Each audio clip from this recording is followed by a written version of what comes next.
Olá! Sabe, e se toda aquela ideia que a gente tem sobre a vida, aquela de ser uma linha reta, sabe, do começo ao fim, e se isso tudo estiver errado? Hoje a gente vai mergulhar numa ideia bem diferente, que vem de uma reflexão do Cláudio Ribeiro. A proposta dele? Enxergar a nossa existência como algo, sei lá, mais natural, mais orgânico, tipo uma laranja. Pois é, desde criança, né? A gente aprende que a vida é tipo uma competição. Uma corrida sem fim contra o relógio, sempre atrás da próxima meta, do próximo objetivo. Mas será que essa pressão toda é o único jeito de viver? O que será que acontece se a gente simplesmente para de correr e olha para o que já tem nas mãos? Isso mesmo, uma laranja. Eu sei, pode parecer meio esquisito no começo, mas pra pensar um pouquinho.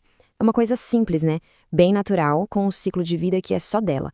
E como a gente vai ver, essa analogia pode de verdade mudar o jeito que a gente encara o nosso dia a dia. Então, vamos lá. O primeiro passo é imaginar essa laranja partida bem no meio. Porque, para essa ideia fazer sentido, a vida não é uma linha reta e contínua. Não. Ela é feita de duas metades. Duas partes bem diferentes, sabe? Cada uma com seu peso, sua textura e, claro, seu próprio sabor. Ok, se a gente pegar uma expectativa de vida média, digamos 75 anos, o ponto de virada dessa divisão aconteceria ali pelos 37, 38 anos. É um momento que passa quase batido, sabe? Sem alarde, sem festa, mas é ali. É nesse ponto que a laranja da vida se parte em duas. E olha, cada metade tem uma vibe muito particular, uma energia que é completamente diferente da outra. Então, vamos falar primeiro da primeira metade. Dá pra lembrar dessa época? Aquela fase cheia de promessas, de um potencial que parecia infinito, aquela energia que a gente jurava que nunca ia acabar. Essa frase aqui, olha, resume tudo perfeitamente. Na primeira metade, a gente vive de promessas. A promessa de quem a gente vai ser, do que a gente vai conquistar, é tudo focado lá na frente, no futuro. Agora, a segunda metade. A segunda metade é sobre o saldo. E não é só o que a gente acumulou, não. É sobre o que a gente aprendeu. E principalmente como a gente escolhe viver o tempo que ainda tem. É ou não é? Quem nunca se sentiu assim? É aquela fome de viver, de querer morder a vida com força, de querer tudo pra ontem. A gente corre tanto, mas tanto, que o suco da laranja, a essência da vida, né, acaba escorrendo pelos dedos. E a gente mal sente o gosto. E é aí que mora o grande paradoxo da juventude, né? A gente age como se o tempo fosse infinito, como se a gente fosse imortal, só que a realidade é outra. É uma correria danada, pulando de uma tarefa para outra, de uma obrigação para outra. E isso, claro, impede a gente de saborear o presente de verdade. Até que, de repente, quase sem a gente notar, alguma coisa muda. Não é um aniversário específico, sabe? Nem um grande acontecimento. É uma mudança sutil na nossa percepção. E pronto. A laranja se partiu. A gente chegou na outra metade. Então, pronto, chegamos na segunda metade. Por fora, a laranja pode até parecer a mesma, mas quando a gente segura ela na mão, o peso é outro, a perspectiva, nossa, muda completamente. E essa é talvez a maior virada de chave. Se antes o foco era acumular experiências, coisas, conquistas, agora a verdadeira sabedoria está em escolher, em se perguntar o que realmente importa, o que de fato merece nosso tempo, nossa energia, que agora a gente sabe, né, que não é infinita. O ritmo também muda, claro.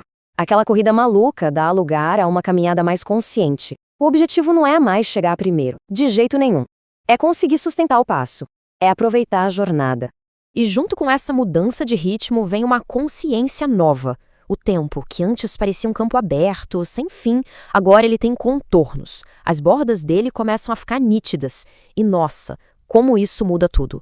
E essa nova consciência, essa de que o tempo tem limites, nos leva, sem escapatória, a uma pergunta.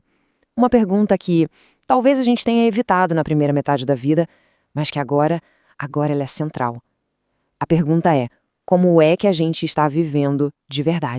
Essa é a grande questão. Será que estamos saboreando cada momento de forma consciente, sentindo o gosto real da vida?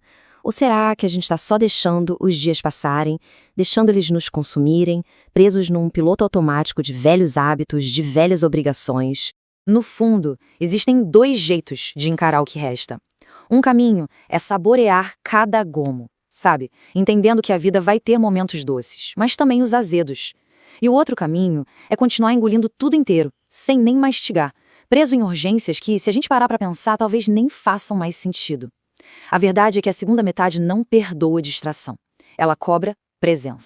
Ok, então, como garantir que a gente está no caminho certo, que estamos mesmo saboreando o que resta? A resposta, olha, não é tentar correr atrás do tempo perdido. De jeito nenhum. É abraçar a sabedoria que só a maturidade traz. Talvez a verdadeira maturidade seja exatamente isso. É entender lá no fundo que o tempo é um recurso que não volta. O suco que já escorreu, ele não volta para a casca. Simples assim. O que importa, o que a gente tem de verdade, é o agora. O foco muda da água para o vinho. A busca deixa de ser por mais dias e passa a ser por dias com mais sentido. É tudo sobre a qualidade da nossa atenção, sabe? Uma intensidade que não precisa de barulho, de alarde, uma intensidade que acontece no silêncio de um momento que foi bem vivido. E a gente termina com essa nota de esperança. A ideia não é ter medo do fim, mas sim ter um respeito profundo pelo tempo que ainda existe. A laranja está ali, aberta, bem à nossa frente. E a grande, a maravilhosa descoberta é que, se a gente prestar atenção, nossa, ainda tem muito, mas muito sabor para ser apreciado. A pergunta que fica é: será que a gente está disposto a saborear